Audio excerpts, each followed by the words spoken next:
You're listening to the first 50 gigs, Guns N' Roses, and the making of Appetite for Destruction, featuring Rob Gardner, founder and drummer for LA Guns and the original Guns N' Roses. What was it like for you when Axl joined LA Guns? Was that a shift for you, for the band? Axl coming in was kind of a fresh energy. You know, he definitely had that. He had the attitude. He had the whole vibe going on. So Axl added like a different kind of a rawness to the band, I think. And I think we all fed off of that. I liked having that Hollywood Rose influence in there too.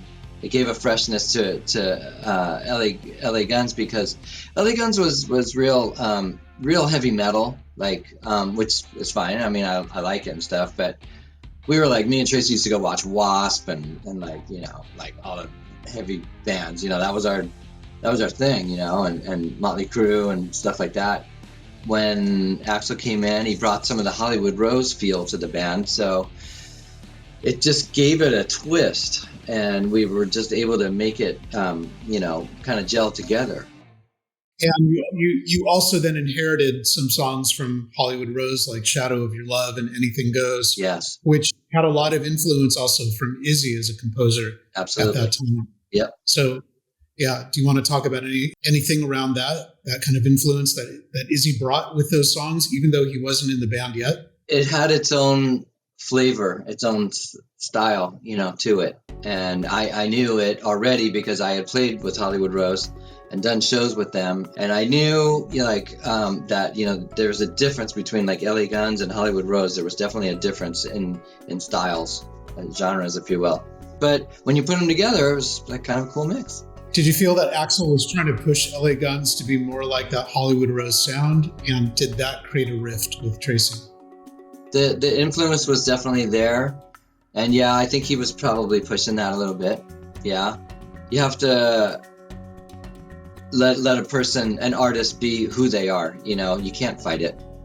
Tracii played guitar the way he played, I played drums the way I played, and Axl sang the way he sang, and that's how the magic happens. Like, everyone just does their own thing. You know, they put their 2 cents in, and that's how it comes about. So it worked. I think the first gig that Axl played with you guys was October 5th, 1984 at the Troubadour. Mark, this was the gig that you covered for Axl, but you didn't want to share that with Slash. Do you want to talk about that quickly? Well, yeah, Axl and I became friends when I met him with Slash. So when he was working with LA Guns, he called me and asked if I could take some pictures at the show. And I didn't really want to tell Slash about it because they were rivals, and I didn't want him to think that I was helping his rival. And we were at a party together, and Slash was intoxicated with alcohol. And he probably shouldn't have been bothered, but I bothered him to get him because I was taking him home that night, dropping him off, and he just wasn't ready to leave. But I had to make the gig. It was at midnight, and it was like 11:30, so I forced him to come with me to drop him home, and he ended up throwing up in my car. So that you know, that's what I get, I guess. But I did make that gig, and it was a good fit. I saw LA Guns, and they were definitely a good band, and I knew already some of the songs because, you know, they were Hollywood Rose. They played at Hollywood Rose shows, but coincidentally, I believe London was playing. Yes, on the same bill. Bring that up. On the same bill, which Izzy was in London, so I didn't see London set, but there was some rivalry already that night between. Axl was angry at London for something. I wasn't sure what it was, but it was a sound check. Because we did sound check, and the guys in London took up the whole sound check time that was supposed to be for both bands. They get half and we get half, and we barely got a sound check with, like, you know. So that's what Axl was pissed about. I know. I remember he was thanking London, and then he ripped up one of their posters. Yeah, I do remember that. That's Axl's Axl. Whatever is on his mind, he's gonna let you know about it.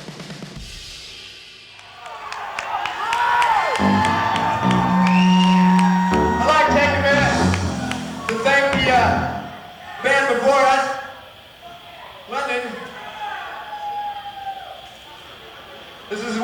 Ghostbusters now.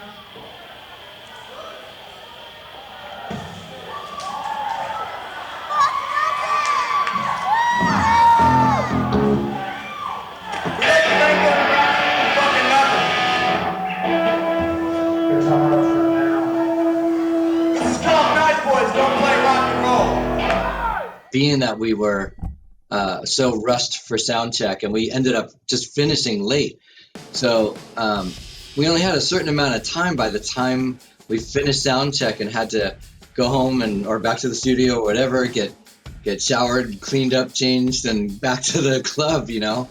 And I remember my car had broken down, and I borrowed a friend of mine's motorcycle, and I was living so I would take Laurel Canyon back into the valley, and I was living in the valley. So I took the motorcycle, I could go over the hill, go home, shower real quick, get my shit together. And I literally put my stage clothes on. So I had these black leather shorts laced up the side. I had a fishnet shirt on with my white leather jacket, and my hair, and the makeup and the whole deal. And I get on the bike, and it's already nighttime by then, and I'm jamming over Laurel Canyon on the bike, trying to get to the show on time, I get there, and I pull up in front, and the guy's I go, can you park this for me? You know what I mean? The valet guy. I go, I'm on right now. And he's like, go. So I just went in, and the lights were literally out. Everyone was on stage. The lights were out. I walked right up the stage, sat on my jumps, and clicked it off and started playing. It was awesome. According to Raz, you guys blew the audience away.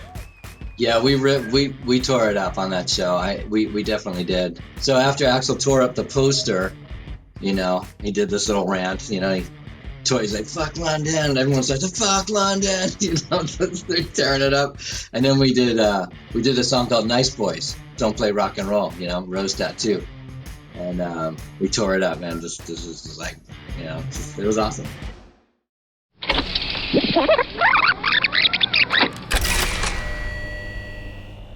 To watch the entire episode and access the full series, bonus episodes, and image galleries from Mark's extensive archive, join our growing community on Patreon and subscribe.